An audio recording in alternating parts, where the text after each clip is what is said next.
सारथी video class में आपका स्वागत है। लाभ हानि के प्रश्नों पर चर्चा करेंगे इस वीडियो में।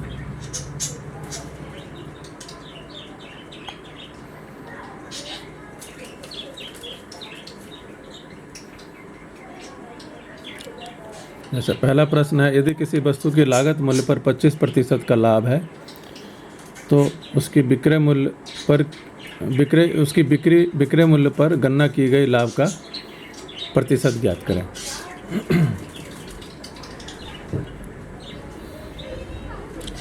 तो इसमें हम देखते हैं कि लाभ का प्रतिशत जो है हमेशा क्रय मूल्य पर होता है, लेकिन विक्रय मूल्य पर अगर हमें गणना करना है तो इसमें क्रय मूल्य मानना पड़ेगा। अगर क्रय मूल्य हम लोग 100 मान लेते हैं, सपोज कॉस्ट प्राइस क्रय मूल्य हम लोग 100 मान लेते हैं, तो लाभ कितना है 25%। तो विक्रय मूल्य कितना हो जाएगा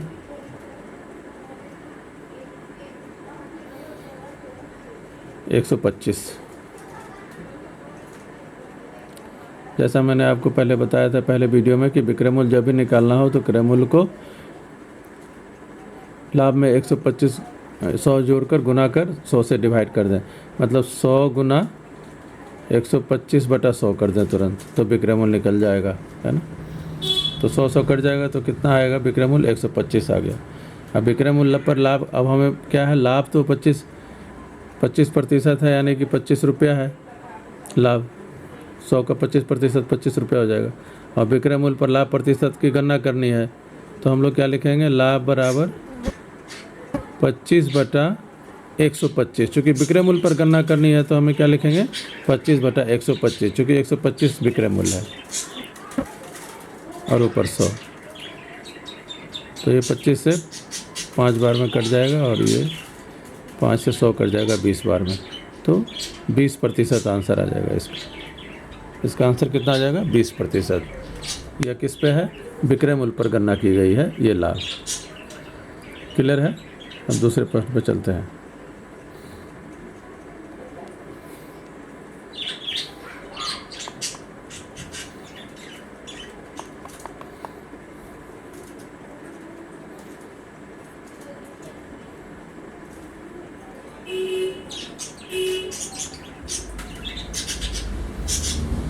सेम ही प्रश्न है, लागत मूल्य पर 60% का लाभ है तो विक्रय मूल्य पर गणना की गई लाभ का प्रतिशत ज्ञात करें।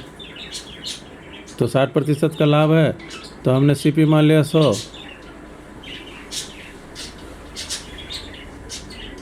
तो विक्रय मूल्य कितना हो जाएगा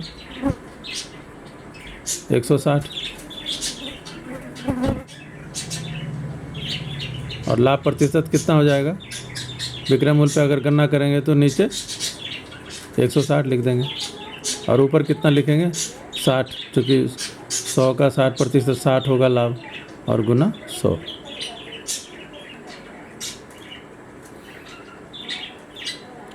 किया जाएगा 3 16 3 48 37.5% आंसर आ जाएगा। अब नेक्स्ट क्वेश्चन पे चलते हैं। ये तो सेम ही क्वेश्चन था, प्रैक्टिस के लिए मैंने दोबारा बता दिया।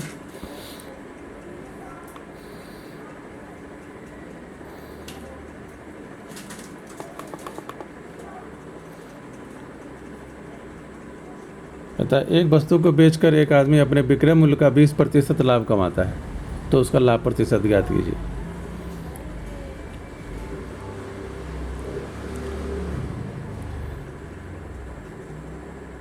तो विक्रय मूल्य का 20% लाभ कमाता है, हमें पता नहीं है विक्रय मूल्य कितना है, तो सबसे पहले हम मान लेंगे, माना कि विक्रय मूल्य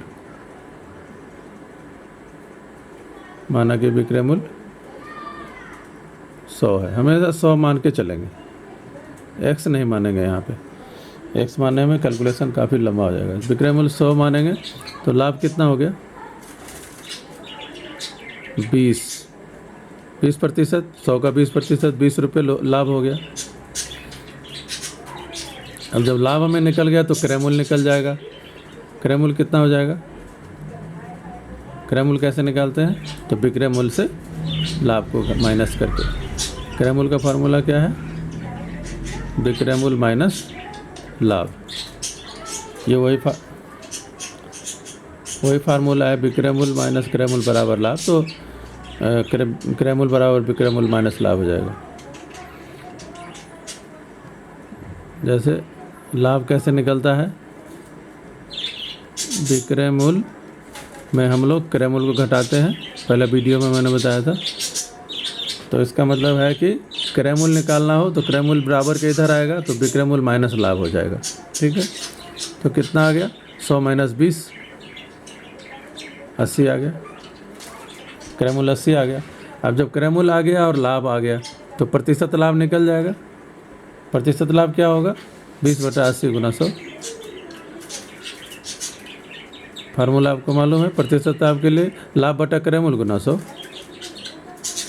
तो 25% आंसर आ जाएगा। क्लियर है? अब नेक्स्ट प्रश्न पे चलते हैं।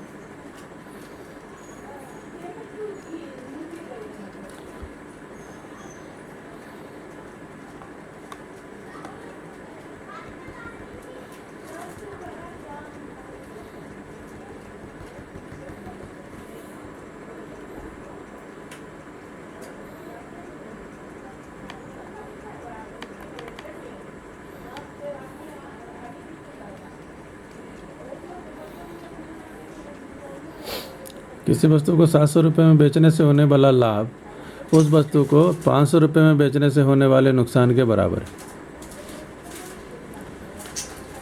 अगर किसी वस्तु को 700 रुपये में कोई बेचता है तो जितना लाभ होता है उतना ही नुकसान उसको होता है 500 रुपये में बेचने से। तब कहता है क्रय मूल्य क्या होगा।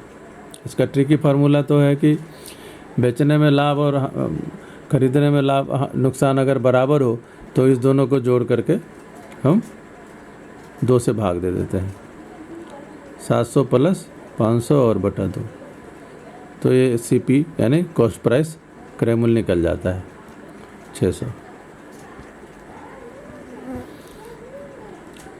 इसका बाय मेथड भी है जो मैं आपको कोर्स मटेरियल में दे दूंगा समझा करके,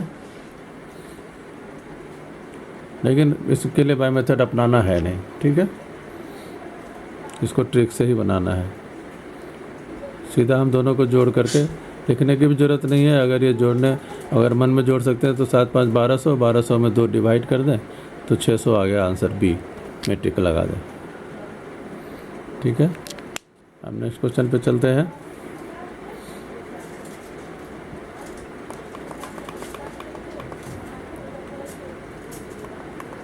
कहता 12 सेब और 8 अमरूद की कीमत 80 है और 8 सेब और 12 अमरूद की कीमत 90 है, तो 1 सेब और 1 अमरूद की कीमत, तो ये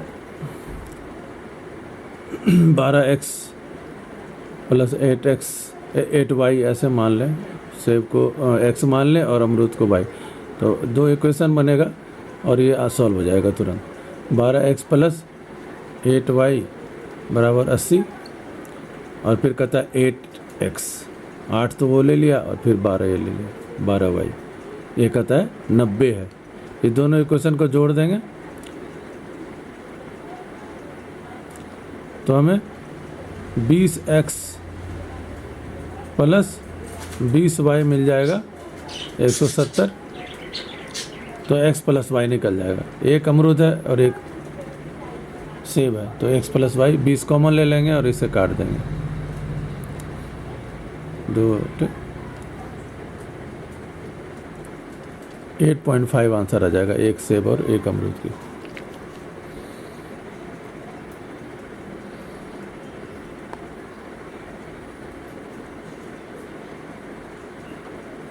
अब नेक्स्ट प्रश्न पे चलते हैं।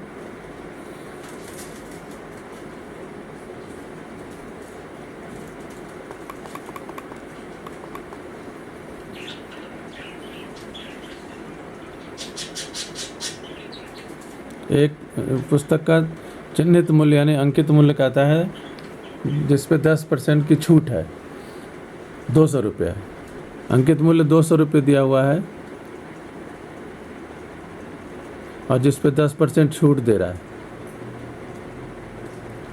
10% का,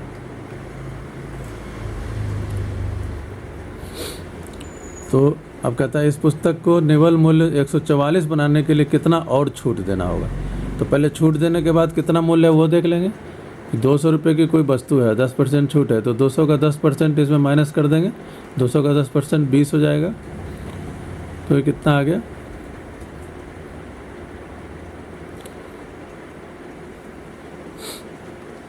180। छूट के बाद 180 आ गया। अब 180 में कहता है और कितना छूट दें, कितना प्रतिशत कि 144 हो जाए। तो हम लोग क्या लिखेंगे? 180 माइनस x छूट दिया, 180 माइनस 180 का x% बराबर 144 है।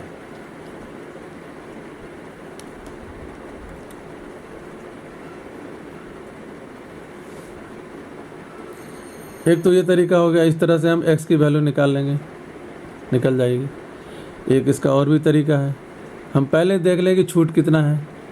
180 से छूट दे करके 144 बनाया है 144 में, तो 180 में हम पहले ही देख लें कि छूट कितना है। 44 माइनस कर दें, तो 44 माइनस कर देंगे तो कितना आ जाएगा? 6 और ये 7 में 4 का 36। तो 36 रुपये छूट है। तो 180 में 36 रुपये छूट है, तो कितना प्रतिशत हो गया? 36 180 का कितना प्रतिशत है?